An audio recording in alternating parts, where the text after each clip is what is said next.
좋은 아침입니다. 마태복음 6장 9절에서 15절 말씀 보도록 하겠습니다. 9절 그러므로 너희는 이렇게 기도하라. 하늘에 계신 우리 아버지여 이름이 거룩히 여김을 받으시오며 나라에 임하옵시며 뜻이 하늘에서 이룬 것 같이 땅에서도 이루어지이다. 자, 예수님께서는 이제 바른 경건 생활에 대해서 이야기하시는 중에 기도에 대해서 이야기하고 계시고요. 기도에 대해서 이야기하는 중에 기도하는 바른 자세에 대해서도 이야기하면서 동시에 기도의 바른 내용에 대해서도 이야기해 주고 계십니다. 그것이 바로 예수님이 가르쳐 주신 기도문이죠. 예수님이 가르쳐 주신 기도문을 그러나 또 우리가 이 시대에 정말 그 바른 내용으로 고백하기 위해서는 또 부단한 작업이 좀 필요한 것 같습니다. 왜냐고 하면 예수님이 가르쳐 주신 기도 하나를요, 우리가 이제 보통 주기도문으로 이렇게 부르는데 저는 주기도문으로 부르는 거에 대해서 반대합니다. 설명은 조금 이따 하겠는데요. 근데 어쨌든 주기도문, 줄이면 주문이잖아요. 거의 주문처럼 사용되어지기가 쉽습니다. 다시 말하면 우리 전날에 보았듯이 이스라엘 사람들이 당시 기도를 중언부언한다고 했는데 딱 중언부언하기 좋은 기도로 전락되어질 수 있습니다. 그래서 참 의미를 잘 이제 새롭게 우리 시대에 맞게 계속해서 좀 새롭게 하는 작업이 필요하다고 생각하는데요. 오늘 이 기도를 한번 좀 보도록 하겠습니다. 먼저 읽었던 내용은 하늘에 계신 우리 아버지여라는 하나님을 부르는 부분으로부터 시작되어집니다. 하늘에 계신 우리 아버지, 자칫하면요 하늘에 계신다, 멀리 계신다. 우리 아버지, 우리라는 단어가 한국 말에서는 참 많지만 거의 무의미한 학교잖아요. 우리 학교, 우리 집, 심지어 우리 아내. 사실 이게 거의 번역 안 해도 되는 표현이 우리거든요. 그러다 보니까 하늘에 계신 우리 아버지를요 그냥 떠오르는 이미지로 하면 멀리 계시고 딱히 내 아버지라고도 이야기할 수 없는, 또 아버지라는 단어 속에 우리 많은 사람들 속에 그냥 아버지의 이미지가 두려운 아버지, 인색한 아버지, 이런 아버지의 이미지가 있잖아요. 그죠? 그러니까 딱 멀리 계시고 딱이 나의 아버지라고도 할 수 없는 두렵고 인색하신 아버지여, 이런 식으로 기도가 될 수 있다는 것입니다. 그렇다고 하면 예수님이 가르쳐 주신 기도하고는 전혀 처음 출발부터 다를 수 있죠. 그래서 정말 제대로 첫 기도를 부르는 대상부터 예수님이 어떤 마음으로 고백하셨는지 좀 알 필요가 있는데요. 사실 하늘에 계신다는 표현은 히브리어를 포함한 셈조어에서는 가장 가까이 있다는 의미입니다. 우리는 가까이 있다 올 때 내가 너 곁에 있을게 하지만 이 셈조어에서는요 가까이 있다고 할 때 내가 너 위에 있을게 이렇게 이야기하거든요. 어느 게 더 가까운 건지는 문화적인 차이지만 어쨌든 여기서 하늘에 계시는, 가장 가까이 계시는 이런 표현입니다. 우리 아버지 할 때 이 우리라는 단어가 우리한테는 너무 익숙해서 무의미한 단어가 되었지만 도리어 이제 다른 문화권에서는 자주 쓰지 않는 단어이기 때문에 굉장히 강한 뉘앙스를 가지고 있는 표현일 수 있습니다. 이 말은 나만의 하나님이 아니라 우리 모두의 하나님이라는 것을 강하게 표현하고 있고요. 예수님께서 아버지라고 부르는 하나님은 모든 자비의 아버지요 모든 위로의 아버지이십니다. 그래서 이 첫 하나님을 부르는 이름의 참된 뜻을 생각해 보면 가장 가까이 계시며 나의 모든 것을 이해하시는 나와 우리 모두의 참 좋으신 아버지여라는 고백이 되는 것입니다. 자, 이렇게 해서 이제 예수님이 가르쳐 주신 기도가 이제 하나님을 향한 기도, 또 사람을 향한 기도 이렇게 진행이 되어지는데요. 그런데 여기서 이 기도문의 참뜻을 이해하기 위해서 키워드가 무엇이냐고 하면 이 아버지라는 단어입니다. 여러분, 세계의 어떤 종교의 공식 기도문에도 그들의 신을 아버지라고 부르는 종교가 없습니다. 그런데 우리 예수님께서는 아버지라고 부르라고 했습니다. 심지어 이 표현 때문에 이슬람에서는 그러니까 사실 알라라는 것이 엘로힘으로부터 나왔다라고, 하나님으로부터 나왔다라고 생각하는데요. 그렇지만 그러니까 물론 왜곡되어 있지만 하나님을 섬기는데도 하나님을 아버지라고 부르는 것에 대해서 신성모독이라고 이야기합니다. 일견 맞죠. 우리 같은 죄인이 어떻게 하나님을 아버지라고 부릅니까? 그러나 예수님이 명백히 우리를 하나님께 기도할 때 아버지라고 부르라고 했단 말입니다. 이 말은 이 기도가 자녀로서 드리는 기도이지 두려운 주인 앞에서 벌벌 떠는 종으로서 드리는 기도가 아니라는 것을 강하게 내포하고 있습니다. 그래서 이 기도문 하나하나를 다시 번역할 때 자녀로서 드리는 것인지 아니면 종으로서 드리는 것인지를 구분을 해야 합니다. 종으로서 드린다는 것은 여러분 종이 주인에게 나와서 구하는 것은 두 개겠죠. 하나는 뭐 달라는 것이고요. 하나는 주인을 무서워하는 것이죠. 구걸과 면피가 사실은 종의 기도의 핵심입니다. 생각해 보면 모든 종교의 기도는 구걸과 면피입니다. 그러니까 진노로부터 벗어나는 거, 이렇게 재앙을 피하는 거.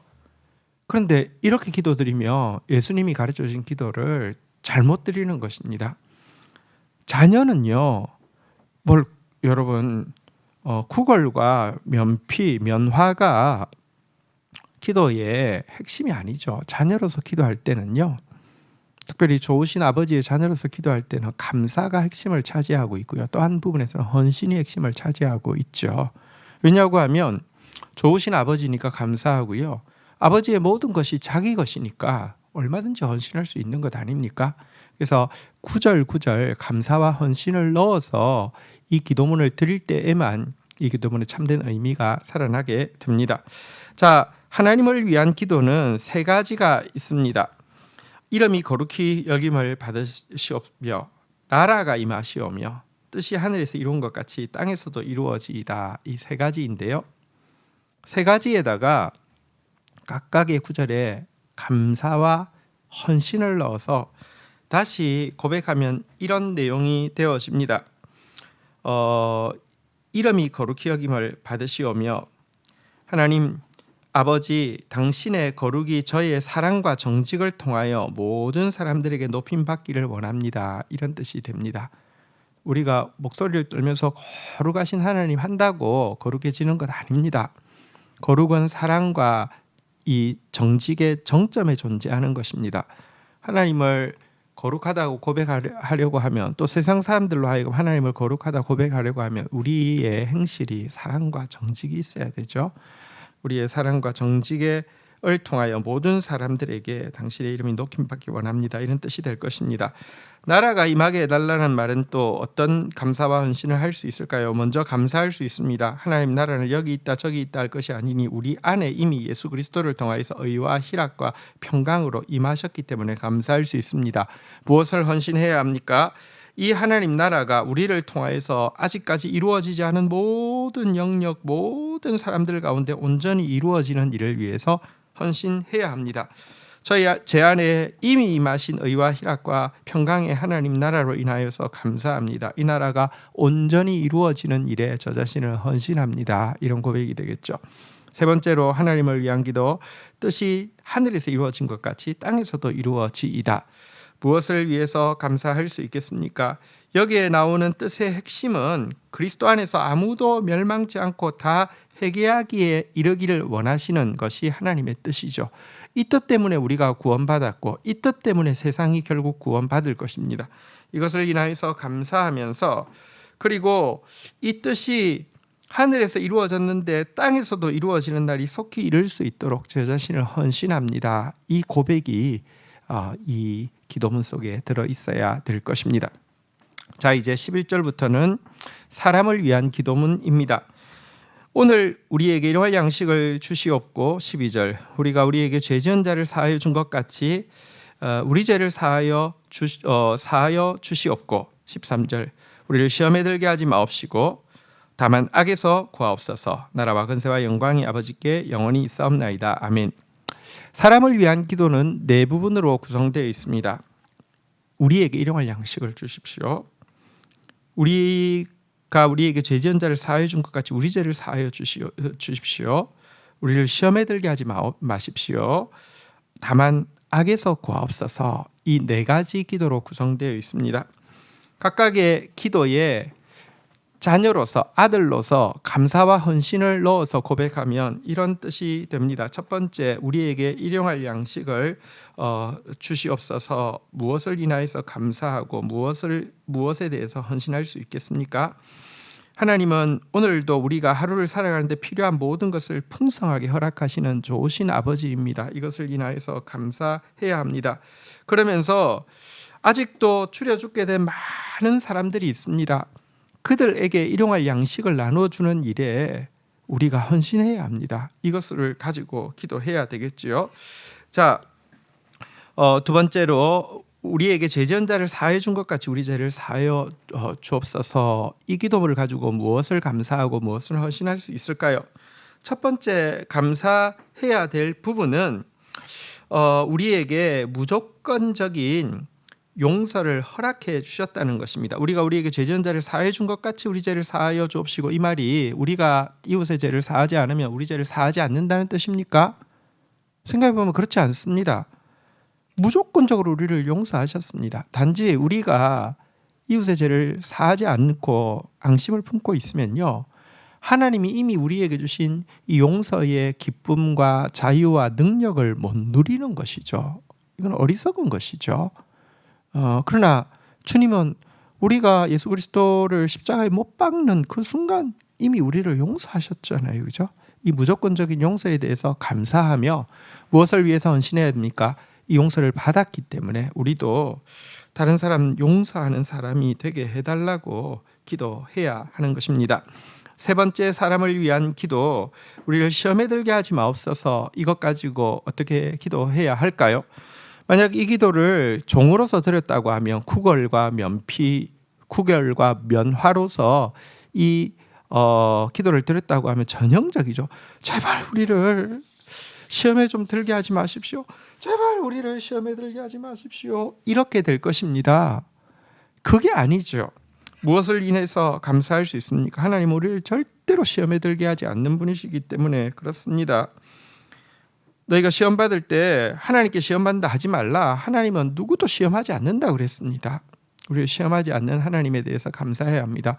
무엇을 헌신해야 합니까? 근데 보면 하나님 시험하는 게 아니라 너희 욕심이 너희를 유혹하여서 죄에 빠지게 하고 죄의 삭은 사망이 된다라고 이야기했지 않습니까? 그러니까 헌신해야 될 게 무엇입니까? 하나님은 우리를 시험하지 않지만 우리 욕심이 우리를 타락하게 하고 우리를 스스로 죄악 가운데 빠뜨리게 하죠. 그래서 이 탐욕, 욕심과 싸우는데 헌신해야 합니다. 그러니까 제 마음그릇에 탐욕이 있어 하나님께서 주신 모든 선한 선물들을 악한 것으로 변질시키지 않게 하여 주옵소서. 이게 시험에 들게 하지 마옵소서의 내용이 되어야 합니다. 마지막, 다만 악에서 구하옵소서. 여기 악이라고 되어 있는데 몇몇 번역본들에서는 악한 자라고 되어 있고 이것이 좀 더 정확한 번역입니다. 사탄에게서 구하여 달라는 것입니다. 여러분, 근데 여기서 우리는 무엇을 감사해야 합니까? 주님은 이미 사단에게서 악한 자에게서 승리하셨고요. 예수님이 하나님의 아들이심을 믿는 우리가 아니면 세상을 이길 자가 없고 악한 사탄을 이길 자가 없습니다. 우리에게 이미 승리의 권능을 주신 주님을 찬양하고 감사해야 합니다. 무엇을 위해서 헌신해야 합니까? 아직도 악한 자의 권세 아래에 있는 자들이 너무 많죠. 이들을 구출해내는 데에 우리를 헌신해야 합니다. 이렇게 아들로서 자녀로서 기도하면 나라와 근세와 영광이 아버지께 영원히 있사옵나이다. 이것은 이제 기도를 마무리하는 맺은말인데요. 이 성격이 너무 달라집니다. 만약 우리가 종으로서 기도하면 이렇게 기도드리는 것은 하나님은 모든 것을 자기 마음대로 하시는 엄하고 두려운 분이시기 때문입니다. 이 정도의 내용이 되겠죠. 하지만 이것을 자녀로서 기도했다고 하면 모든 것의 주인은 오직 아버지 한 분이시고 아버지는 이 모든 것을 자녀인 저희에게 맡기셨음을 알기 때문입니다. 감사합니다. 헌신하겠습니다. 이런 뜻이 되는 것이죠. 자, 이제 마지막으로 14절 15절입니다. 너희가 사람의 잘못을 용서하면 너희 하늘 아버지께서도 너희 잘못을 용서하시려니와 15절 너희가 사람의 잘못을 용서하지 아니하면 너희 아버지께서도 너희 잘못을 용서하지 아니하시리라. 그러면서 이 기도를 막는 가장 큰 장애물이 용서하지 않는 것이라고 다시 한번 지적하고 있습니다. 용서는 굉장히 중요합니다. 다시 이야기합니다. 용서가 우리 용서하는 만큼만 하나님 용서하시느냐? 그렇지 않습니다. 그렇다고 하면 우리 중에 아무도 처음부터 용서받지 못합니다. 하나님의 용서는 무조건적인 용서였습니다. 그런데 여러분, 용서에는 효력이 있는데 법적인 효력이 있고 실질적인 효력이 있는데요. 법적으로는 하나님이 우리를 용서하셨기 때문에 용서받았습니다. 그렇지만 우리가 용서하지 못하고 있으면 실질적인 용서의 효력, 용서에 따르는 자유와 용서에 따르는 능력과 용서에 따르는 기쁨은 전혀 누릴 수 없습니다. 그래서 우리가 땅에서 묶으면 하늘에서도 묶여요. 땅에서 풀어야지 하늘에서도 풀려요. 기도를 하려고 하면 용서하는 마음부터 있어야 됩니다. 이 사실을 기억해야 할 것입니다. 오늘 예수님 가르쳐 주신 자녀의 기도, 저는 주기도문이라는 이름보다는 예수님이 가르쳐 주신 자녀의 기도라는 이름이 예수님이 가르쳐 주신 기도를 잘 표현하는 이름이라고 생각합니다. 왜냐하고 하면 모든 종교의 기도문 중에서 유일하게 하나님을 아버지라고 부르는 기도문이기 때문에 자녀의 기도가 맞습니다. 자녀의 기도 내용을 리마인드 하시고 또 그 고백으로 기도하다가 또 그 고백으로 감사하고 헌신하다가 그 고백대로 하나님 나라를 이루어가는 자녀들이 되기를 축복합니다. 기도하겠습니다. 가장 가까이 계시며 나와 우리 모두의 참 좋으신 아버지 하나님, 십자가에서 밝히 드러내신 당신의 거룩이 저희의 사랑과 정직을 통하여 모든 사람들에게 높임 받기를 원하오며 저희 안에 이미 임하신 의와 희락과 평강의 하나님 나라가 온전히 이루어지며 저뿐 아니라 온 세상에 이루어지는 일에 도구로 헌신하오니 그리스도 안에서 아무도 멸망치 않고 다 회개하기에 이르기를 원하시는 아버지의 뜻이 땅에서도 이루어지는 날이 속히 이르게 하옵소서.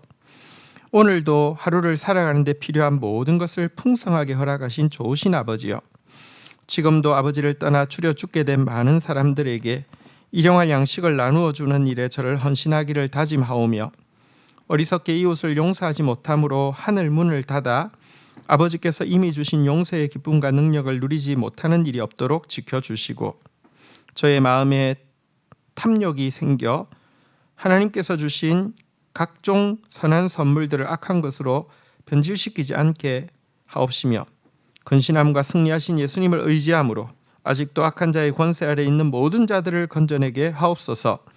이렇게 기도드림은 모든 것의 주인은 오직 아버지 한 분이시며 아버지는 이 모든 것을 자녀인 저희에게 맡기셨음을 알기 때문입니다. 아멘.